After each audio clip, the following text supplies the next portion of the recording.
At this exact moment are dozens and dozens of ICE agents. What's wrong with you? People working! Go arrest criminals! You're taking our children! I'm tired of taking our We are tired, sick and tired of these attacks that are dividing and separating our families. People, the working class people, fighting back as a class. Demonizing and terrorizing our migrant communities. This needs to stop. This is fascism 100%, and it needs to be ended. Perhaps Hollywood could just bring out a camera to film the streets of Los Angeles right now and create a summer blockbuster action movie for 2025. The chaotic scenes, empty streets, and the heavy silence that followed ICE's large-scale raid all resembled an apocalyptic scenario that no director would dare to imagine. In just one night, thousands of immigrants disappeared from street corners, labor markets, and construction sites. Los Angeles, once bustling with people trying to make a living, is now eerily cold and empty. But that cleanliness is not the end of the matter. On the contrary, it was just the beginning of a new crisis. The shelters quickly became overcrowded. People swept off the sidewalks were forced to squeeze into already crowded spaces. Disease, poverty, and insecurity are erupting violently. The homelessness crisis, which was already persistent, is now exploding more violently than ever.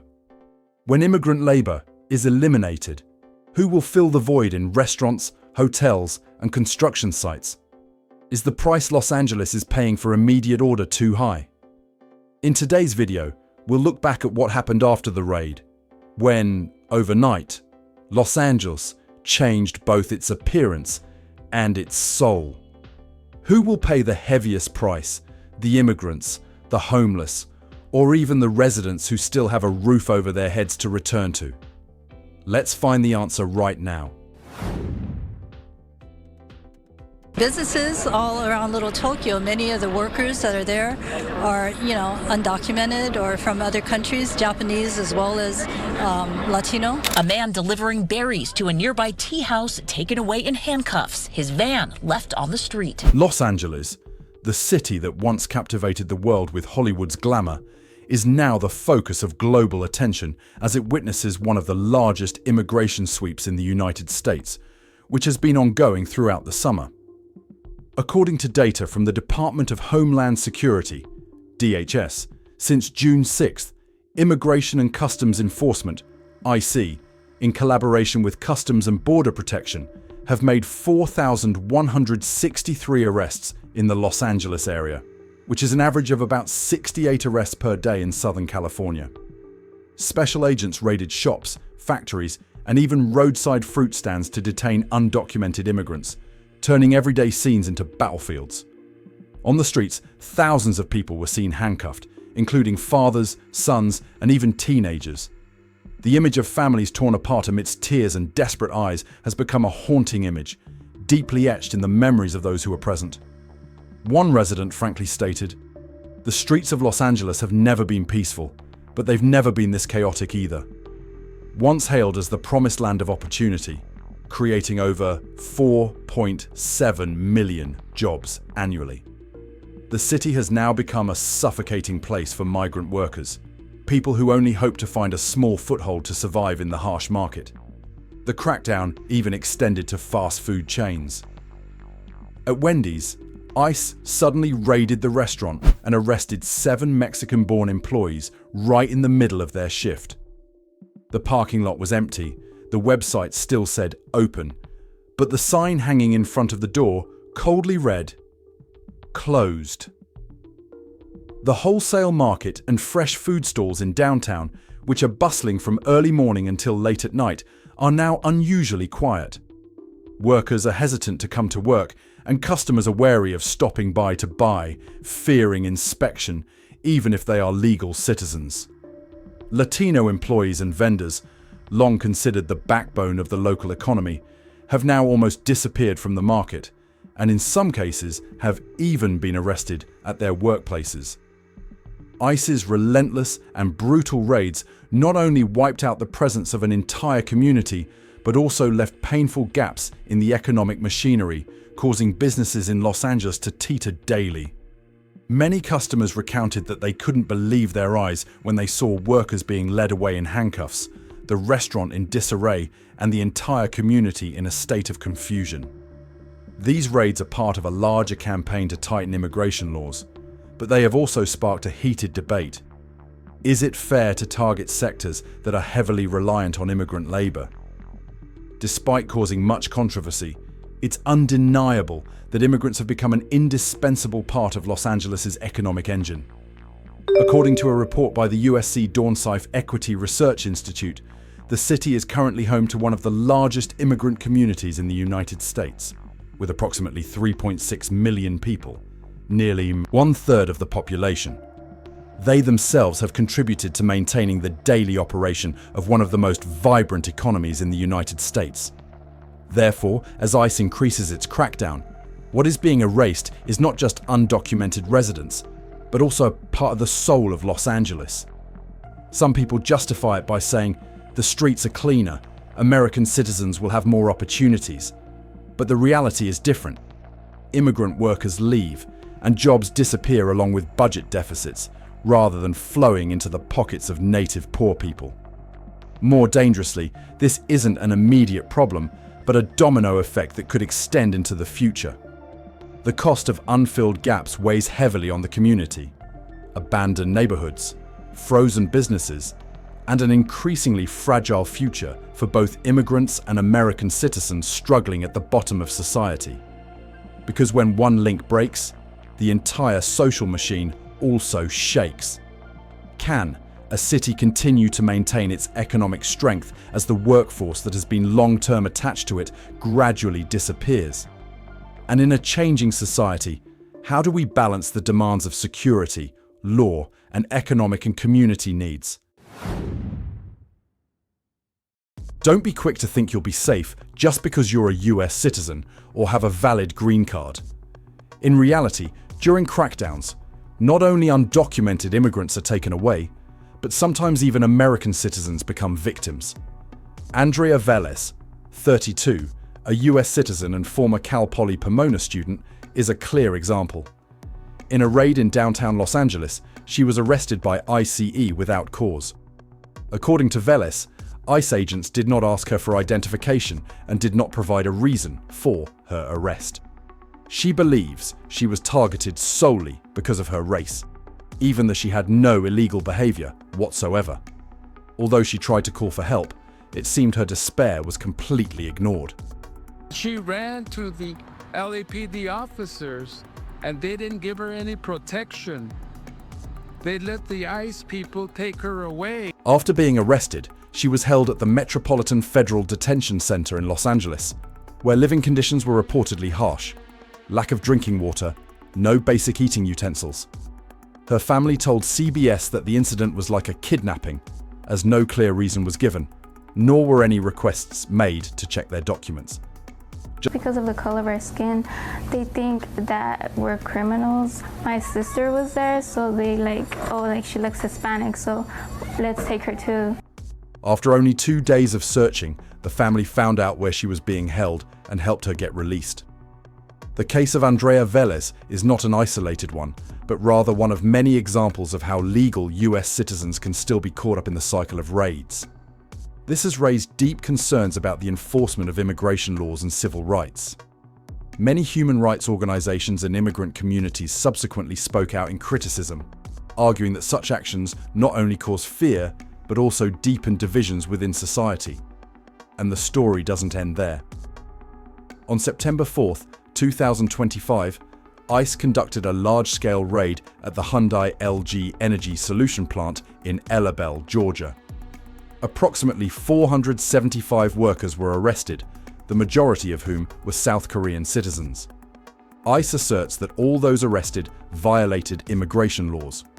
However, according to The Guardian, a leaked internal document shows that at least one worker with a valid visa, who had not violated any regulations, was still taken away and later asked to voluntarily leave the United States. This directly contradicts ICE's initial statement. Immigration lawyer Charles Cuck described the case as showing signs of unlawful detention, while also raising concerns about transparency in its implementation. Such cases are not exceptional. Whether you are a legal citizen or have all the necessary documents, there is still a risk of getting caught in the chaos. The social consequences are clear. The immigrant community lives in turmoil. The labor supply chain is disrupted and local economic activity is interrupted. On a personal level, the consequences are even more profound. Cry, a loss, family separation, and a constant fear when going outside. It's worth noting that the impact of the raids is not limited to undocumented immigrants. US citizens and those with legal status can also be affected. While the goal of the raids is to ensure compliance with immigration laws, will arresting even legal individuals undermine trust in the legal system? When the local economy relies on migrant labor, will excessive tightening bring long-term benefits, or will it leave many gaps that are difficult to fill? Stories like Andrea Velez's or the Hyundai LG factory raid highlight a disturbing truth. In the whirlwind of enforcement campaigns, the line between who is protected and who is swept away becomes more fragile than ever. And when fear grips the community, not only are civil rights challenged, but daily life is also thrown into turmoil. People lost their jobs, families broke up, and neighborhoods gradually emptied. From then on, another wave began to emerge, noisy, painful, but rarely fully captured by numbers: the explosion of homelessness. One can cite figures to describe the crisis, but the reality on the streets is even harsher. The Los Angeles Homeless Services Authority, LAHSA, annual report stated that in early 2025, the city recorded over 72,000 homeless individuals. Although there has been a decrease 4% compared to previous years, this figure still doesn't fully capture what is happening after the crackdowns. Thousands of people who previously lived in migrant labor camps or rented cheap rooms are now forced to seek shelter in tents, parking lots, or even under bridges. New hotspots are emerging so quickly that social organizations can't keep up with documenting them. In reality, what happened was not simply losing a home. It's a disruption of a cycle of livelihoods. Workers who used to work in restaurants, wholesale markets, or construction sites, many of whom were deported by ICE or fled out of fear, have left a void in the community. Landlords lost rental income, shops lost customers, and families dependent on manual labor income fell into a precarious situation. And when all economic support was withdrawn, they quickly slid down the path to homelessness. Walking along the streets near the city centre, it's easy to find contrasting images. A bustling shopping area, right next to a row of tents. An ancient church now open to dozens of people sleeping overnight. Empty lots turned into temporary shelters with nylon tarpaulins. Local residents admit that the dense appearance of the camps is not only an unfamiliar sight, but also makes the community feel more uneasy. A woman living in Westlake said that the road she takes to work every day is now lined with tents, like a parallel city that sprang up in just a few weeks. What's more concerning are the psychological consequences. Those who once had jobs and families now have to sleep in temporary camps and have lost their connection to the community. Social organizations say many cases fell into despair after being forced to leave their boarding houses, even though they had no prior criminal record or legal violations. As this vicious cycle spreads, it creates the feeling that anyone could fall into that situation after just one small event. The solution, if it can be called that, lies not in prolonged crackdowns, but in building a sustainable housing and social security system. Major real estate corporations like Blackstone have recently called for public-private partnerships to expand the supply of affordable housing, a direction considered more practical in alleviating pressure on cities. Because if the housing problem isn't addressed at its root, each crackdown will only make the vicious cycle more severe. When tents spring up in the shadow of luxury skyscrapers, can this be considered merely a side effect of security measures? Or is it a sign of a deeper social crisis? And if the official figures don't fully reflect the reality on the streets, Should we trust the statistics or the images right before our eyes? On the once busiest boulevards of Los Angeles, the silence now echoes louder than any noise. The streets, which were once packed with migrant workers, are now eerily deserted. When ICE conducted a series of raids and swept away many homeless communities connected to migrant labor, and the surface of the city appeared tidier. But behind that, the local economy has fallen into a simmering paralysis. The labor and consumption gaps they left behind are shaking the entire system. Imagine this. People who used to work in jobs that few people pay attention to, from cleaning hotels, serving in restaurants, and loading and unloading at wholesale markets to caring for the elderly, suddenly disappear overnight. These positions are often undervalued, but are the silent lifeblood of a city's operations. When those hands are no longer present, the stagnation spreads from every small eatery in the Latin Quarter market to logistics corporations reliant on cheap labor. What's more concerning is the psychological shock. Many small business owners in Los Angeles admit they no longer dare to hire immigrants, whether legal or not, for fear of legal trouble. This exacerbates the labor shortage, particularly in sectors that are almost entirely dependent on the immigrant community, such as construction, home care, and cleaning services. This impact didn't happen overnight, but it gradually eroded the economy, causing Los Angeles to lose the competitive advantage it had held for decades. Parallel to the labor crisis is a consumer crisis. Immigrants, despite their low incomes, are still loyal customers of local supermarkets, community markets, and small financial services. When they disappear, consumer spending is significantly reduced, putting double pressure on businesses that were already struggling after the pandemic and inflation. The image of small shops closing in Boyle Heights or Koreatown is just a superficial illustration of an economy that is slowing down with each beat. The irony is that many people believe eliminating immigrant labor will open up more opportunities for native workers. But the reality is harsher. Many Americans are unwilling to do the low-paying, arduous jobs that immigrants take on. As a result, vacant positions remain unfilled, while labor productivity declines and business costs increase. Ultimately, this cost is not only borne by businesses, but also falls on the entire society through rising prices of goods and services. In that grey picture, the solution needs to come from both the public and private sectors. The city government could consider expanding temporary labor legalization programs or creating additional pathways for vulnerable worker groups. But alongside this, major corporations in the materials and construction industry, like Home Depot, can fully participate by sponsoring, providing materials, and supporting affordable housing programs. When sustainable roofs are built, the pressure of homelessness and the social burden can be reduced, while also creating new jobs for both native and legal immigrant workers. Could a city like Los Angeles maintain its vitality without the people who are the silent engine of its economy? And if policies only address the surface, neglecting the socio-economic roots, who will truly pay the price for this growing gap? One of the biggest misconceptions about ICE raids is that they only target undocumented immigrants. In reality, the impact of these campaigns is much more widespread. Not only immigrants, but even native residents are caught in a spiral of insecurity. In many neighborhoods in Los Angeles, Latino or Asian American residents say they are frequently checked, even when they have all their documents. Some cases were detained solely based on appearance or language before being released without a clear explanation. The feeling of being a target at any moment has caused the local community to live in fear, limit their outings, and avoid participating in daily activities.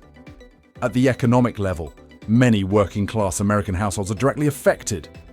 When the labor supply chain is disrupted, factories and construction sites reduce their operations, leading to job losses for even native citizens who depend on this income source. An American worker shared with the local newspaper that after his immigrant colleagues were arrested, the factory reduced shifts, and he was also temporarily laid off. "I never thought I could be the one to suffer the consequences. But then it happened. These gaps pose a challenge for the city. How to ensure law enforcement while also protecting the stable lives of its citizens. Some major corporations, such as Kroger, America's leading supermarket chain, have called on the government to strengthen policies supporting local workers and encourage vocational training to address labor shortages, rather than letting residents bear the consequences of raids. When even legal citizens feel unsafe, are the raids expanding their scope unnecessarily? And if the local community continues to live in fear, how will Los Angeles maintain its inherent pace of life and identity? A city can collapse not just because buildings are abandoned, but because people's faith in stability gradually disappears.